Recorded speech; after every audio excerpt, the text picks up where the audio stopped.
श्रमिक भाई बहन भूखे प्यासे दिल्ली के संसद भवन पर पहुंचने का काम किए। आपने जो त्याग तपस्या किया, आपने जो लड़ाई लड़ी, उसके फलस्वरूप जब 2014 में हमारे नरेंद्र मोदी जी की सरकार आई, क्योंकि जब हम आंदोलन करते थे, आज देश में जो मंत्री हैं जिनके हाथों में ताकत है आपके भविष्य को सुरक्षित करने के लिए, आपके अभी बता रहे थे हमारे राजखोवा जी कि जब हमारी आंदोलन चल रही थी, जब हम धरना प्रदर्शन कर रहे थे, तो हमारे मंच पर आकर के साहेब सिंह वर्मा बैठने काम करते थे, राजनाथ सिंह बैठने का काम करते थे, लाल कृष्ण आडवाणी बैठने के काम करते थे। जब सरकार बनी और मैंने उनको याद दिलाया, हमारे राष्ट्रीय महामंत्री जी ने जब प्रतिनिधि मंडल लेके भारत सरकार के रेल मंत्रालय में बैठक किए और उन्होंने बताया कि अब वो समय आ गया है कि रेलवे माल गोदाम के श्रमिकों के खून पसीने को उसके हक अधिकार देने का समय आया है। पूरे भारत के रेलवे माल गोदाम के श्रमिकों ने अपना एक एक मत देकर करके अपने आंखों में सपना सजा करके आपकी सरकार बनाने का जो काम किए हैं, आपका परम कर्तव्य है कि रेलवे माल गोदाम के श्रमिकों के सपनों को साकार करने के लिए आप हमें साथ दीजिए। मैं धन्यवाद करना चाहता हूं भारत सरकार के सांसद हमारे गार्जियन श्री जगदम्बिका पाल जी का। मैं धन्यवाद करना चाहता हूं हमारी मां समान सांसद अन्नपूर्णा देवी जी का।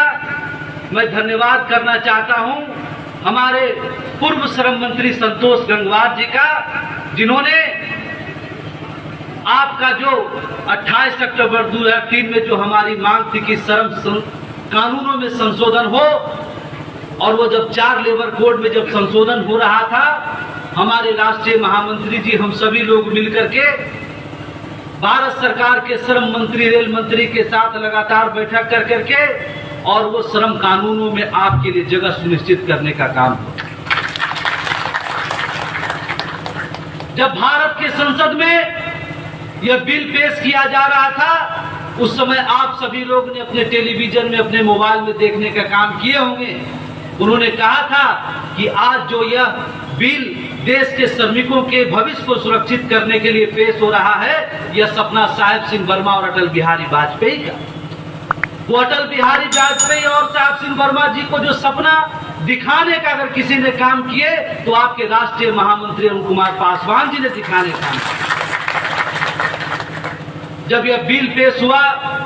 पहला कोड जब पेश हुआ,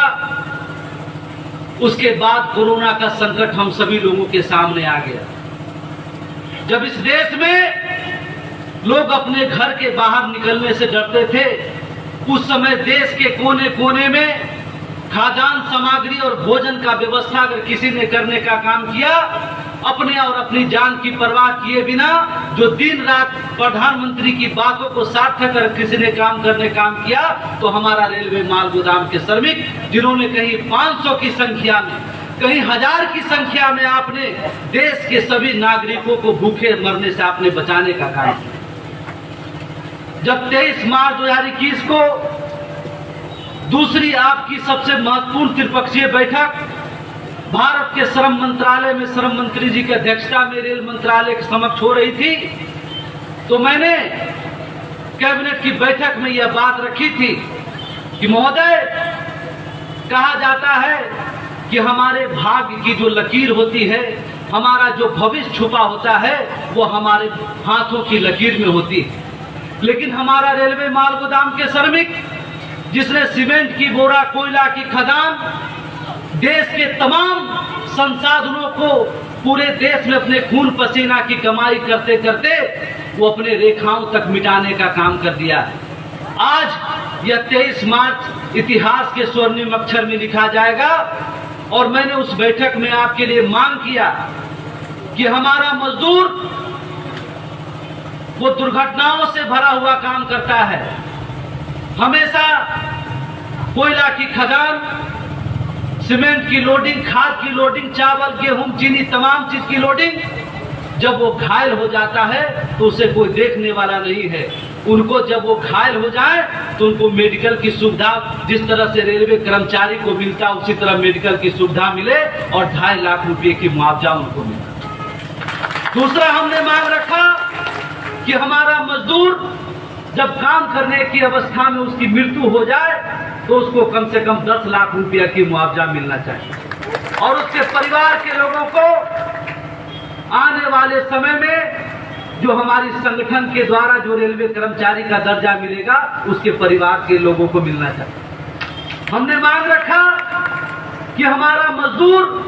जो दिन रात मेहनत कर करके रेलवे को 70% आमदनी देने का काम करती है, रेल का अगर विकास होता है तो पूरे देश का विकास होता है। ऐसे विकास को अपनी महत्वपूर्ण योगदान देने वाले हमारे श्रमिक, उनके बच्चों की शिक्षा की व्यवस्था हो। जिस तरह से केंद्रीय कर्मचारी के बच्चों के लिए सेंट्रल स्कूल और तमाम शिक्षण संसाधन में आरक्षण है, उसी तरह से हमारे रेलवे माल गोदाम के श्रमिकों के बच्चों की शिक्षा की व्यवस्था हो ताकि वो भी कल के डॉक्टर इंजीनियर बन के इस देश में नाम रोशन करने का काम करें।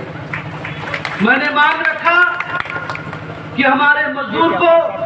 एक तरफ हमारा जो मजदूर काम करता है, हमारा भाई जो FCI के कर्मचारी वो भी ट्रक से माल खाली कर करके FCI के गोडाउन में रखने का काम करता है। उसके मजदूर हमारे भाई, उसके भाई को लगभग 1.5 लाख तक के वेतन मिलने का काम होता है और हमारा रेलवे माल गोदाम के श्रमिक जो दिन दोपहरिया रात चिलचिलाती धूप हो, कड़कड़ाती ठंड हो या मूसलाधार बारिश हो, जिसमें अपना जीवन निछावर करने का काम करता है और उसको 50 किलो वजन उठाने का कहीं 1.5 रुपया कहीं 2 रुपया इस तरह की मजदूरी मिलती है। ये असमानता नहीं होनी चाहिए और समान काम समान वेतन के अधिकार के तहत जिस तरह FCI के कर्मचारी को, पार्सल पोर्टर के कर्मचारी को एवं तमाम अन्य कर्मचारी को जो सुविधा है, जो वेतनमान सुनिश्चित किया गया है, हमारे रेलवे माल गोदाम के श्रमिकों को भी उसको मिलना चाहिए। हमने जब ये सभी लगभग 14 मांग आपके लिए उस कैबिनेट की बैठक में रखी, मैं धन्यवाद करना चाहता हूं, अभिनंदन करना चाहता हूं भारत सरकार के श्रम मंत्रालय का। आपके 14 मांगों में से 14 मांग को स्वीकृति देने का काम किया। भारत सरकार ने तय किया कि पूरे देश में कितने रेलवे माल गोदाम के कर्मचारी हैं, कितने हैबर गांव में काम करते हैं, कितने लंका में काम करते हैं, कितने डिगारू में काम करते हैं, कितने गुवाहाटी बीजे में काम करते हैं, यानी पूरे भारत में अलग अलग माल गोदामों में कितने मजदूर काम करते हैं। पहली बार भारत के इतिहास में आपके संगठन और आपके राष्ट्रीय महामंत्री की देन के कारण, लगातार परिश्रम के कारण भारत सरकार ने आपके संगठन को ये ऑथराइज देने का काम किया कि पूरे भारत के माल गोदाम में कैंप लगा करके आप मजदूरों को डाटाबेस कंप्लीट करने का काम करें, ताकि जो मांग आपने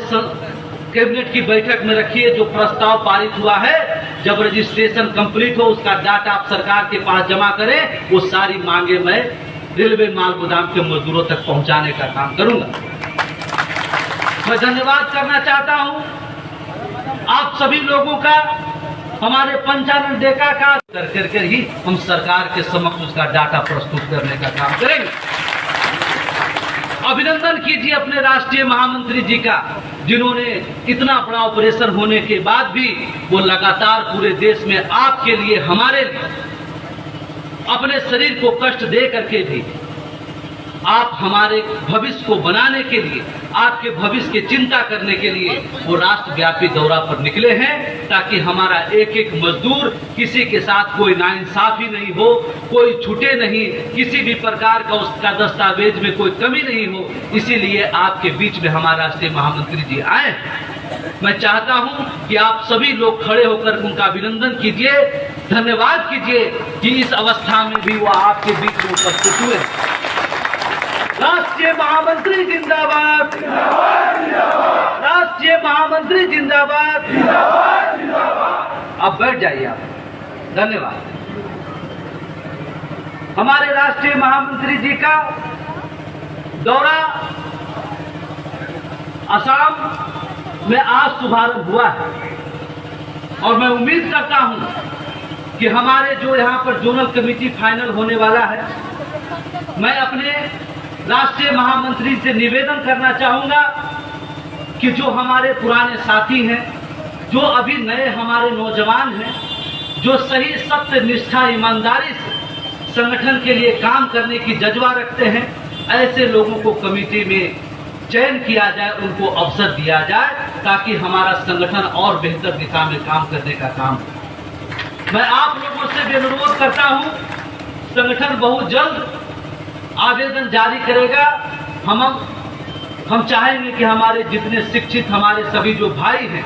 इतना बड़ा जो काम पूरे देश का है, उसमें आपकी भी महत्वपूर्ण भूमिका हो। आप आगे बढ़ के संगठन को साथ देने का काम करें। हम लोगों ने सोचा है कि हम लोग नवंबर तक में पूरे देश के माल गोदाम के श्रमिकों को डाटाबेस कंप्लीट करके भारत सरकार तक पहुंचाने का काम करें, ताकि आपको सारी मांगे आपको प्राप्त हो सके।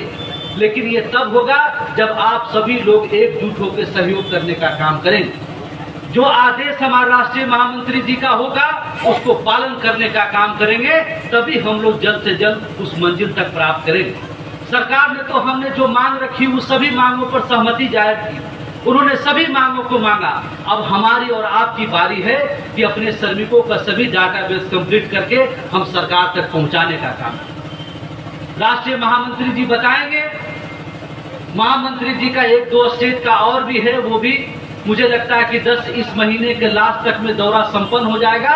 और अगले महीने में जब हमारा सारा रिकॉर्ड कंप्लीट हो जाएगा तो हम लोग एक बहुत बड़ा विशाल महासम्मेलन करने का काम करेंगे और उस महासम्मेलन में आपके बीच में भारत सरकार को लाने का काम करेंगे और उनके मुखारबिंद से ही आपके बीच में घोषणा होने का काम होगा। इसलिए पूरी ताकत के साथ, पूरे जुनून के साथ आगे बढ़ के जो हमारा काम बचा हुआ है उसको कंप्लीट करने का काम करें। और मुझे पूरा भरोसा है कि हमारा आसाम प्रदेश क्रांतिकारियों का प्रदेश है, हमेशा आगे बढ़ के संगठन के साथ खड़ा होने का काम किया है। जब संघर्ष के दिन में ट्रेन में लटक करके दिल्ली तक पहुंचने का